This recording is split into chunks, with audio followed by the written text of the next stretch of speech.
choix d'un continent que toute l'Afrique. Bon, Zapatero. Quel président 900 et que tout le monde tourne ensemble au boulot. Dieu total en moi. Jomil, Togoto en match en moi. Tout là, c'est du boulot. Ah, est-ce que avantage dans les sons?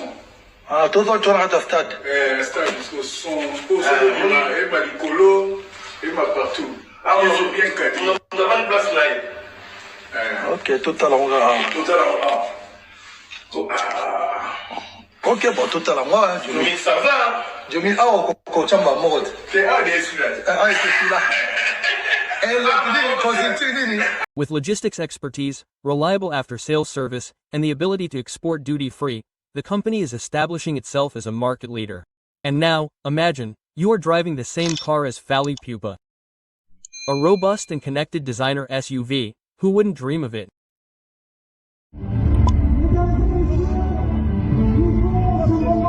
Ladies and gentlemen, this is the opening moment of the video.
DJ Cherise na moni toye pona surtout pona événement avant to kota parce que na bi ke bandi Claver DJ Cherise nous sommes en direct bon comprendre toye concert ya promotion Cherise ata mutu ke koti na katikati ata bato matiti bazo komba leki bon comprendre na d'accord voilà mai nanga tozana rata ba événementiel auto soane jour là très bien DJ Cherise to mona ki na kati ya juste au début parce que Fally Pupa na affiche date échangeaki. OK.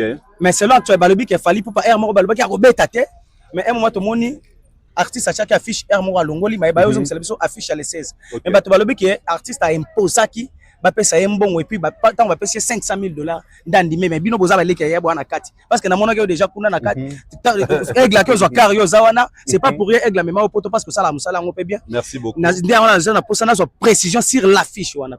Et puis si Solomoni, ce qui fait de Fally et pour parler King Nengazali, c'est le respect au imposaka la musique qui a ça là. Donc il peut pas aujourd'hui jouer un concert et que producteur né, ton manager a fait dans la musique au falloir bêta consommer na Kinshasa. Donc à tout na, aussi combien on a beauté, tous en a pour parler, bah mon aïe a sérieuxté. Tu vois quelque part il respecte l'engagement au hasard auprès de son équipe, ses managers, même si comme on a à travers Bangote, mais ce qu'il est lié directement, il associe d'abord son équipe. Exactement. Tu vois. Je crois, à mon avis, bêtise, bon, bêtise, pour avoir autorité pour organiser la francophonie, à mon avis, raté la francophonie. Je crois, ils ont tenu compte de ça. Donc, affiche les 17 et bimi, non, la public a quitté. Moi, j'ai essayé de vérifier. C'est non, pour parler, pour fixer prestation naïe. Et nous avons fixé par rapport à montant à caché. Donc, Yokani, nous avons fixé pour les 16 à ça la ouverture et à la tête qui va en bruit. Parce que normalement, on a une ouverture, pas bête sous fermeture. Alors, pour éviter comme intervention, toujours tel, qu'est-ce qu'il a fait? Non, je préfère seulement l'ouverture. Il avec au public, affiche finale officielle pour le 16. Tout a été respecté, le clause, les cachets, le contrat, oui, tout a été respecté. Mais namoni ba artiste mususu ezalaki ka robeta te to tikali na 2 jours lelo ou 4 jours artiste net je parle de Ferrego là na héritier watana net Ferrego la affiche ucho bimaka ndeto telemia affiche bimika robeta mais pourquoi à chaque fois Ferrego là zara toujours les mal aimés il n'est pas déconsidéré na ba événement parce que quand on a public à sengela parce que public est comme yo sengela ndé faire pas bien je ne crois pas qu'il est le mal aimé. je crois ceux qui va solliciter d'abord les Kings pour Azali un produit, les Kings fallait pour passer à un produit qui donne la visibilité à un événement. Au moins le lot tobé dans l'isolo je tourne nenge sœur Nabiso maman Nabiso de la mer des étoiles à Dassautioloba. Tobé dans l'isolo je tourne pour King ne mutu asimbi mutu kawana. Doit passer en visibilité. Et c'est tout à fait normal un événement netiboye King abanda pour passer en visibilité. Tu vois. Artiste moi je crois peut-être ce qui fait Lissonné Betama quitter depuis, parce qu'il est en Europe. Fabaz a rassuré, ce qui a raison à pas placer. Donc je suis sûr qu'il va programmer. Tant solo lui va que non, je viens à Kinshasa, il va programmer. Rien à voir le mal aimé. Surtout le babongo. Fallait peine à début de la carrière naïe. Il avait souffert. Mais pas au début, il fait Razana. Non, c'est-à-dire, Maram Obamba Balelo, Mam Obamba Balelo, fallu aussi là souffrir. Mais Maram Obamba Koutanango Lelo. C'est génération. Il y a un lobby. Maram Obamba Koutanango Lelo. King pas Koutanango Malelate. Bat Bamonango te, à l'écate pas le place, mon Bachenga Bakal, Basalibo. Mais quand même, tout ça, Bobi qui a Azora complication pour mon visa aux États-Unis. Mais il a été très clair. À l'Obaki, quoi, on attendait quoi? Le permis de travail. Il a été très clair. Avec Oko, c'est la moutouté que, oh, main noire, on les a dit, on paie ça. On les a dit, on paie ça, Moutamokili. Makasi. Ba chrétien, ba musulman, ba lobanine. Occupé ça, jamais n'do qui place. Moutano atobi qui a le cacao, jamais on le baquet. Il goûte moutano le cacao pour avancer, te hôtel et melaye, ou quoi avancer. Tu vois, c'est ça comme ça, c'est comme ça les kings. Alinate que, moutano, on paie ça, moutamo boye. Force, on dirait Azan Zambe. Azan Zambe, lui aussi, il a subi ça. On appelle ça Kalamingite, il y a l'ambassade de France, il y a les États-Unis. Il a très bien dit, on attendait les visas de permis de travail, ça traînait, raison pour laquelle on a décidé de reporter les dates. Voilà, mais parlons maintenant de ces festivals, festival mondial de tourisme. Côté choix, il y a d'artistes. Je pense que tout le monde, il y a aussi Fally Ipupa, Werenson, Héritier Watanabe, faire rigoler pour apprendre là. Gali. Mais tout le monde affiche à faire Ebimi, qui est artiste à représenter les 18. Héritier P les 18 n'a fait. Héritier P les 18. Tous les latés, et comme à l'isolo, il y a Alpha, Fally Bandagi Alpha. Ndekwa na Omega ou soit l'isolo ya Alpha ezara mutu moko soki abeti pe akangi on est toloba to utiliser terme na Alpha pe Omega ne to baranza bazali Alpha pe Omega les début et la fin mais so beti suka oza Alpha Omega te mais choix ya mutu ne abandara il est to ba Alpha po abandi il y a commencement.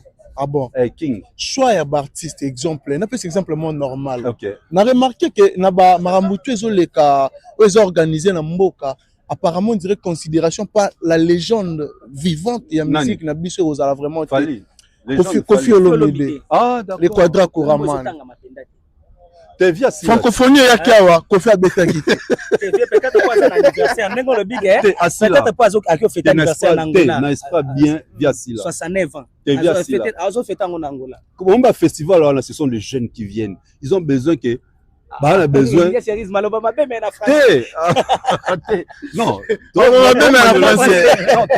bien. Faut un festival même yo. Si on a un cop on a un festival, on a organisé pour un show artiste. Je ne crois pas qu'on soit pépé. Tout est clair. Hier à Banque Zoé Soneti, par exemple la soirée moro privée. Attends la rate pas du peuple. Pas bête la Mikonzi. Oui. Pas nostalgie. Pas bête la Mikonzi, mais il y a un concert populaire. Si on met un concert populaire pendant 1 heure d'état, 2 heures d'état, pour soit piquer crise. Oh. Voilà. Spectacle, combien de concerts ils ont appelé, normalement.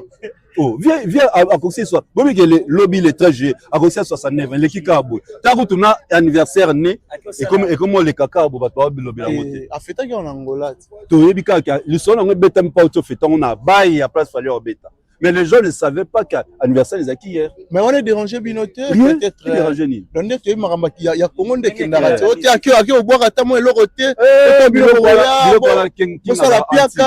King alobaya banga te balobaki o mutu wana so pesa ne mbote oyibo moto ya banga ngote. Banga ngote ataki okunda. To bokelo ma ya munga déjà ils en a océan za salé te. Moi non ezara moi mon comme la marmoire ba qualité nini sali que bazwa Fally Ipupa comme azala comme muto artiste rosala ouverture ya événement. La première qualité, il donne la visibilité. Ça demande aussi des chansons. Hein. Ça donne déjà, premièrement, ça donne de visibilité à un événement. Il donne la visibilité à un événement. Et en plus, il a des chansons autant à Bandara. Oh,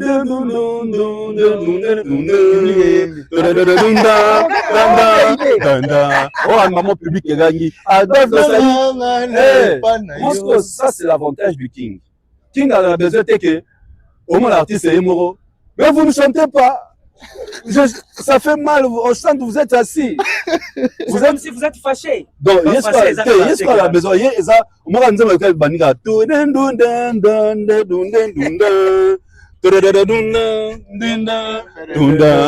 Oh, public, maman.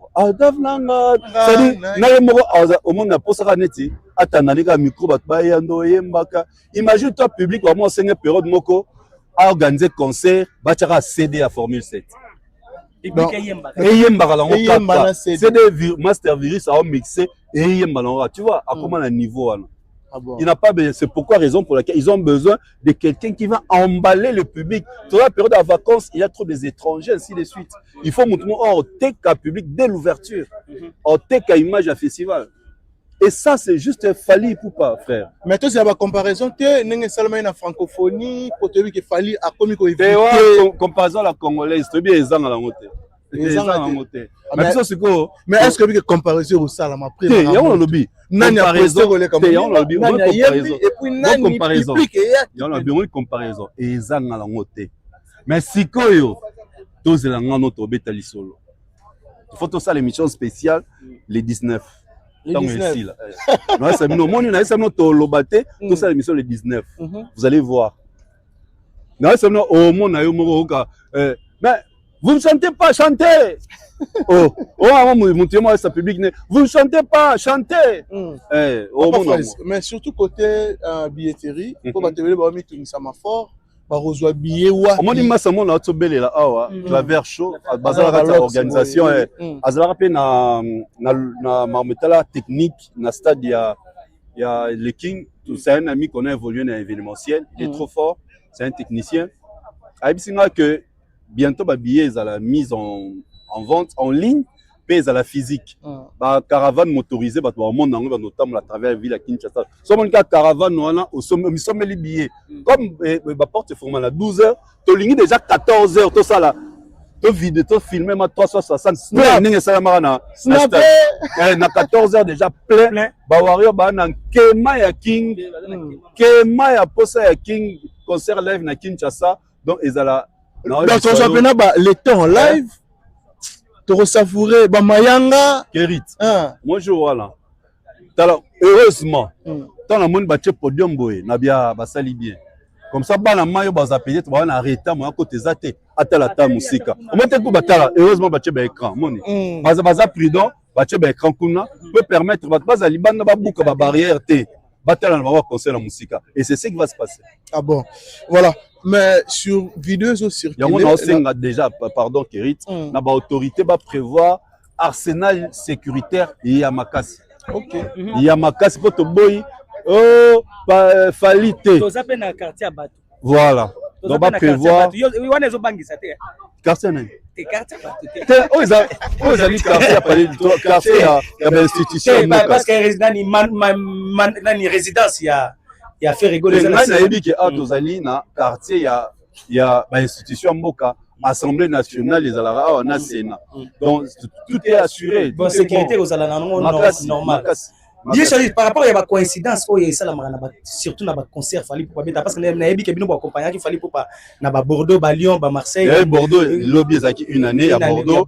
Les Ardennes soit bétar na Liège. Na Liège. Donc ba coïncidence pourquoi ba coïncidence wana?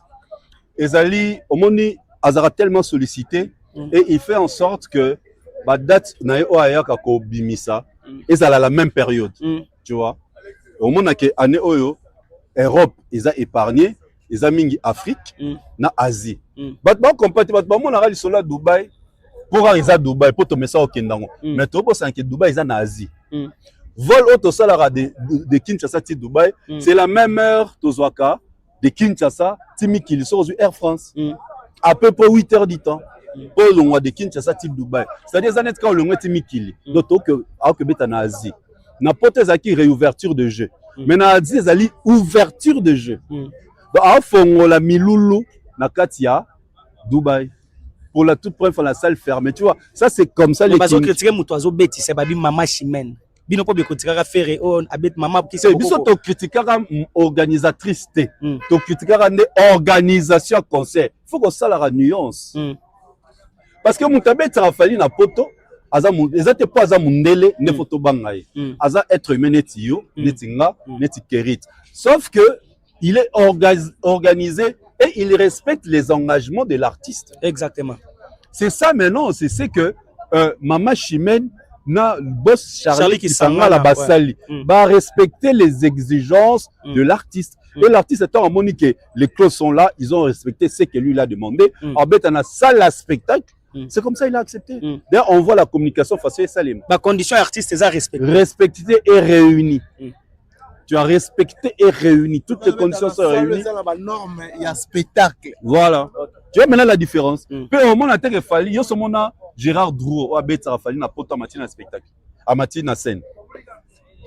Nenge bamba matériel lo ba critique on matisi mut na productrice a kolobate. Au botolier pena micro parce que comment qui kolinga revêser. Voilà, il y a on ce que bloc connaît ça il m'a pas qualité. Au moment où il producteur, a mata son peut-être en mata. Donc supayemba toi bina esengona toi on ça fali cadeau mais fallait que le micro olobini ni pour la public anité. Pour le public qui vient à cadre sa concert à Fali, azalaka public congolais té. Azara public, il y a communauté nyonso. Alors le communauté là ba message était no mona producteur à Mati, abanyolo baloba na scène. C'est pourquoi on n'aurait pas fallu à éviter rango. DJ Cheris Tomoni concert et betami pe na Belgique to eza culture to solo la musique. Mais tant fort, il y a concert à Muninga et comme il problème il y a photo parce que ba photo pesa qui il a fallu yango moté ba photo ezaki belé. Mais comment tant fort il y a concert à faire et là on va publier place wana il y a photo tant fallait photo a fallu pour apparaître et puis bazo CP là mais ezaki concert ya bagolois mais bazo CP là na photo il a fallu bazo ganga net émotion bazaki émotionné parce que le premier babi faire un grand esprit pour marambasa il fallait avoir au salon ngote c'est que ça va avec grand esprit fallait nettement na photo ya héritier nandeni moi ça avec grand esprit fallait on a supporter photo héritier dans la simane. Le col a ndimi photo a fallu parce qu'il fallait appeler sa visibilité. Raison pour laquelle Tolo Bela concert n'est pas une photo a fallu. Voilà. Tolo Bela concert n'est pas photo a fallu Zali. Donc, il est, dans le toujours phrase, c'est le premier artiste musicien Warriors. Ah, merci beaucoup. Papa Fraise. Artiste c'est le premier artiste musicien Warriors. Oyebi ke tonga balongwa maison mère. Yem tamuta libosa bengara fali pour basala le marqué. Donc ça va fali. Non mais fali c'est un Congolais frère aussi. Bengara fali à Boya. Et quelques mois après Amoni a na quartier la tête. Boulesco fali à tala raine. Donc pour vous faire ça fan ya fali. Ça fan fali. Mais ça va la honte, ça la oh, il a fan na honte, ma beza. Oh, rivalité ça la raté. Asa ma première artiste, premier Warriors. Et déranger binoté comme na événement il y a artiste ferré. Fali que porter l'équipe de Fali peut porter l'organisation plainte pour nous baptiser imaginez ça non mais tout le monde a monté à Mabé. Mais justement, il y a moi ce que ba ça la honte parce que l'image de Fali est boostée événement là-bas. Métronome, il y a indiqué maramou. Donc ça il est a indiqué maman dit événement comme l'Obama. Pour na fo. Ce que Bobet il solo concert en anine. Ba ki peninga la takité, ala ti ba boro. Alors ça dit même la tenue a comment faliniser. Faut que la ti boye, ba dire que c'est Fali. Oh honorer ba grand, il faut avoir ba nzema na bon. Fali na chaque album na yé. Fali honorer Luambo, ay melomba nzema Luambo. Ay Mario na l'été Azui a samplé juste l'extrait, l'instrumental, mais à Bongoliongo les Didi. Honorer Luambo. Ce n'est pas quand tu, ce n'est pas à moderniser. Ce n'est pas parce que tu as interprété la chanson de quelqu'un de honorer. Non. On a plusieurs façons à honorer Bato. Bakalos et Banda Neti. Nous avons il y a Pépé. Donc à honorer Kofi. Ah ouais, Bacalo, Bacalo. c'est moi ya Koffi Olomide. Mais oui, donc à Luka Moi qui tiens, tu Bacalo. donc c'est comme ça pour honorer faut tout le monde la rabattre na mutu na bango pour honorer artiste faut ka manze mon non. Il faut pas ka manze mon. Voilà. Mais lelo a réalisé rêve ya King Kester Emene.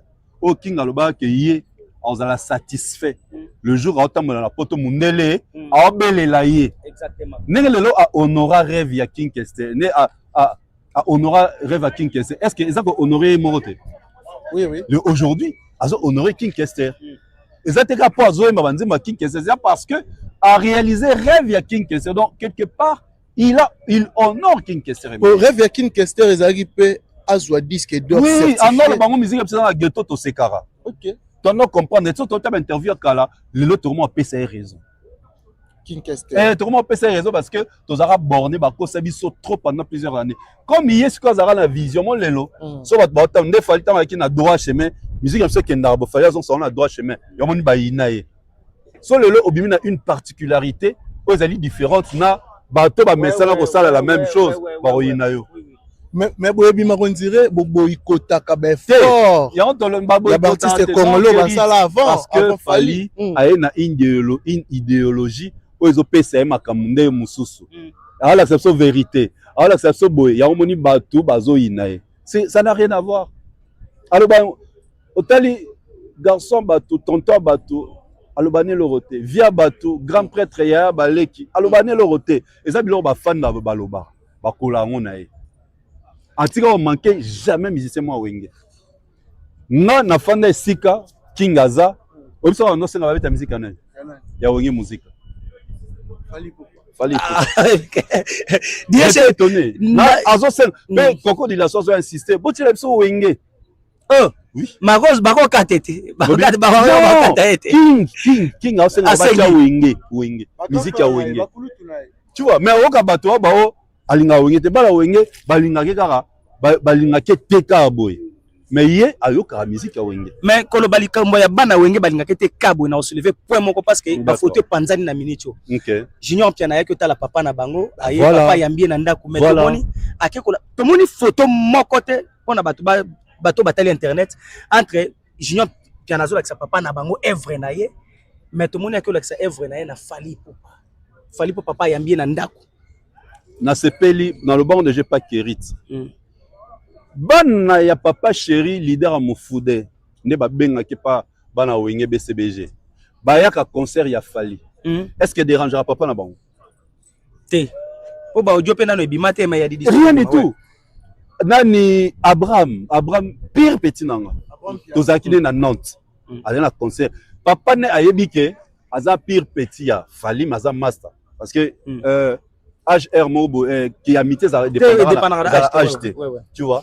Soit outil poto aola la nak mon avis naé mais c'est que je vais na concert ya Fally et dérangera papa na été pour comprendre que et ayebi ke banane baza ba warriors baza Asia ba warriors muta faire reva bango ezali Fally Ipupa baza UPA agents pile banane baza bongo ouais.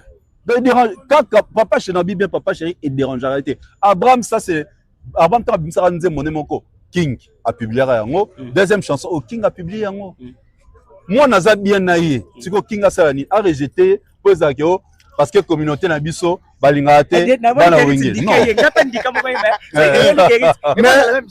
mais alors comment ils ont circulé on a parlé du peuple oui on a parlé du peuple pour la publication de vidéo on a rencontré ya moi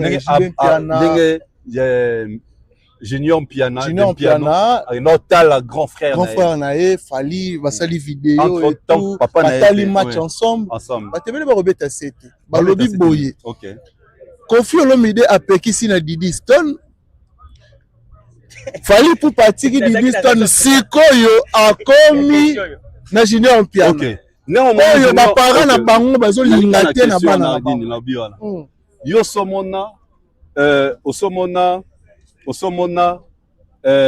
comment Didi Stone nandako Fally non bon c'est que ça conteste moroté yena Didi Stone bakuta la ranaba soirée na bango ba invitara Lieu de travail. cette soirée ba invitara yo comme dans le baiser très important soirée ba invitaka ba artiste people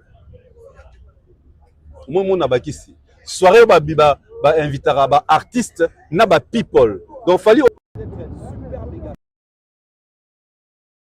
papa ya Didi Stone a people te succès sila succès boyanzoto yango soki esalaki motema likunya oyo eza nini asepela nde te amwana ne akangi foto na Rihanna ole mwana azwa ata numero ya Rihanna atindela papa to apresente papa ne pa Rihanna yango eloko ebetaki motema dukuduku yango wana yango ni nalinga te eza nde alingi nde alobake ozalaka na ba Rihanna otiaka nga ta en contact te kanda wala sikoyo amonake ye sikoyo na mutu na ye jour tomona Rihanna na Fally c'est que Didi Stone moto a présenté Fally tu vois yango mona beaucoup faire le bagango kenini ozo profiter na succès ya mwana na ngai Fally ozo profiter na aura ya Didi Stone sotali album moko ya quartier latin alataka ba fourrure album ya kokoko alata ba fourrure ebele na nzoto alobaka période wana artiste ya arrivera ezalaka nani Robert Kelly sotali Robert Kelly période wana pe anolata ba fourrure alors kotala boye quelques années après Fally asali featuring na R Kelly ezalaka Didi Stone rêve na Fally réalisation Fally yango c'est pas na Fally te Exactement. oh on comprend il rêvait Robert Kelly il rêvait Robert Kelly R Kelly et Fally a réalisé une chanson pe ezati ba beta R&B ya invité une chanson rumba R Kelly ayemba na rumba Na ninja wewe. donc Fally ayembisa R Kelly le seul artiste ayemisa aye kosa no featuring yo imposer tes style na yo lui impose son style il chante en lingala amena Angélique Kidjo to moni yango te style bayembi la nini na côté style bayembi la nini on m'a dit binisi plekes on t'a binisi oh comment t'as binissé Rumbeza comment t'as binissé rumba comment t'as malgré ces belettes mais rumbeza qui fallait ça fallinisation comme toujours ah bon mais DJ Cherise tout ce maintenant venant awa na l'événement les mercredi malgré promotion ça y a tant moké est-ce que récite kozala pour na événement ya festival mercredi jour à ouverture le 16 juillet 2025 ngai kunelo na banga ba barrière na banga sécurité faut arsenal sécuritaire za makasi arsenal la sécurité za makasi parce que bato ba uta ba chango bato ba uta ba Congo bato ba traverser ba uta Brazzaville imagine toi pour na nulo pour ba kinois ba warrior à Kinshasa ya Congo ba na nkema ya king ba na nkema donc c'est-à-dire ba vivre en live et ils vont profiter de ce moment et surtout qu'ils en a moi porte format à 12h. Donc Batouba a déjà dans 10h, 14h, tu mets ta main à 360 plein. Tu tourner ma caméra plein. Eh. Zalaba warrior bazana ndo toni madon to beti mabo.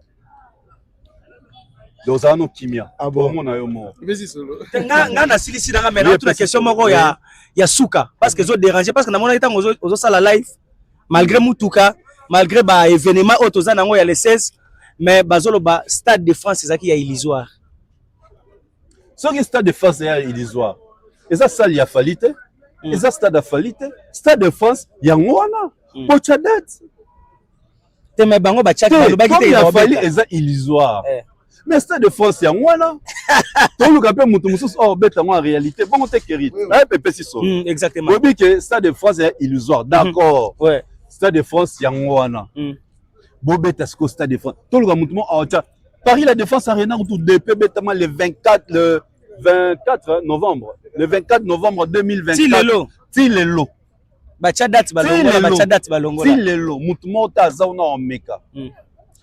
Merci beaucoup DJ Serif Solo là ba warrior pour la motivation lisusu pour na event. En tout cas, le warrior de Kinshasa, le warrior de la RDC, le warrior de Brazzaville, notre king Hustler, notre king de Trendsetters, notre king, le métronome, notre king El Mara. Il va survoler le palais du peuple, l'esplanade. Alors, porte est ouverte à partir il y a 12h. déjà 10h 14h tout ça déjà play à tonda concert betama moi to betama play caisse moi c'est-à-dire Oui. donc aussi ça déjà en tout cas merci On peut clôturer avec Papa Fraise. merci na CP na place Sud Orange. Nous sommes en direct na Esplanade du Palais du Peuple. L'artiste Fally Ipupa va prester ici le 16 juillet 2025. L'impression, premièrement, pour et puis si solo, sur ma biso. L'impression par rapport à événement Oyo, Fally Ipupa va jouer comme moteur au salle ouverture. Il y a festival mondial de la musique et tourisme. Oui. Et du tourisme. Oui. L'impression L'impression, premièrement, la CP en guérite. Premièrement, il fallait alpha omega. Non, mais alpha pour omega, aza alpha. Mais c'est alpha. Mais omega pas zati. Omega pas zati. Quand même, ah non, mais faire en fait, elle est 18 ans. C'est confirmé. C'est confirmé. Bah, fiche est circulé déjà, n'est pas sur la boue. Faire en fait, elle est 18. C'était prévu à Melanzimite Karobeta. On a dit que c'est comme confirmé. C'est comme confirmé. Après, il n'y a pas à préparer à Festidiam. Et à préparer Festidiam. Festigo, là, il y a la première édition.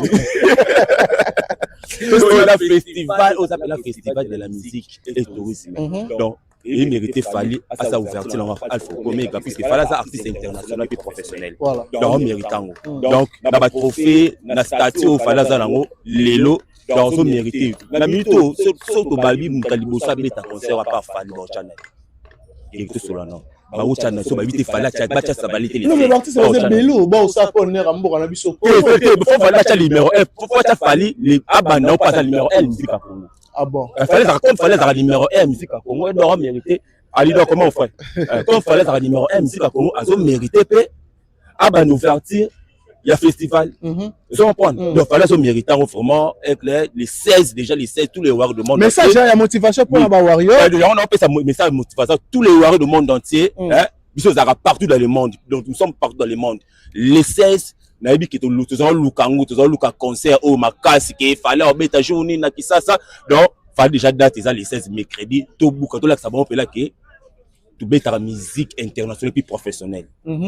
Voilà, mais non, les ratés sont nés la coûte à nous ça gagne tout le monde tout là où tout le monde vidéo se circuler na concert il y a fait rigola na Belgique où tout le monde va poster photo ya Fally Ipupa et c'est pas si bino ba warrior les loto lo ba comment on a fait le ba revenir grand esprit na acte wa Sali le roi Sali pour poster collègue na Fally Ipupa le problème est à nini comme radio fan numéro 1 Fally. Il y a un mot là qui s'appelle qui était à sa fan. Faire rigolo la fan. Il y a la fan à Fally. Ah, je dommage. Et tu as fait un bateau 15 jours, Fally la concerné bâti photo il y a fait le bâtiment en ciment. Avec les professionnels, il fallait revenir. Et lui là s'appelle que Missa Zano na mifasi. Non mais à rendre que hommage na artiste au basala rumba congolaise. Bon yes au babi au sala hommage na musique babi ta rumba congolaise. Qui fait mieux que Fally. Aujourd'hui, actuel, la musique à Congo depuis aujourd'hui, Lelo, aujourd'hui, Lelo, qui fait mieux que Fally. Azate pour nous. Même Ah bon. Mais artiste francophone, voilà, faire un peu la française. Moi, quand elle est française, mais là-bas on Fally. C'est Fally qui fait mieux que les autres. Qui fait mieux que les autres. Et puis, avant, trophée de la concert à Oyo, on a bien tâté la salle musique. Rien ne rien à commenter. Avant, trophée, avant, tube, on va s'en monter. Et c'est tout ça débat. Non, ils ont débat. Ils ont débat, rien à dire. Tout le monde trop. Je crois que rendez-vous à lundi les 16. Ah bon. Mercredi les 16. Mercredi les 16. Tous les warriors, tout ça là. Ah, on n'a pas les peuples. Après, fallait aux Angola, le 9 à Dubaï. Le 2 août, aux Angola, le 9 août, tous à déjà à Dubaï. Là, Banzora déjà les 30 déjà à Dubaï. Voilà, quelques salutations là, tout oui, na pesa mbote nanga na Derek Lingambo, na pesa mbote nanga na Rodi Matene Motema Aziza, na pesa mbote nanga na Zoso 243 ya Wili Musheni ya Teo Zambota. Le code l'unique et le Celtic. Ya Wili faut faire ça venir. Mais c'est nous Azali et puis akozala te pas ozala kaka ya Willy aozala biso na Kinshasa bientôt déjà na Kenya donc ya Willy raté badongolo miso otika na soni ya Willy Musheni mutamaye ya Théo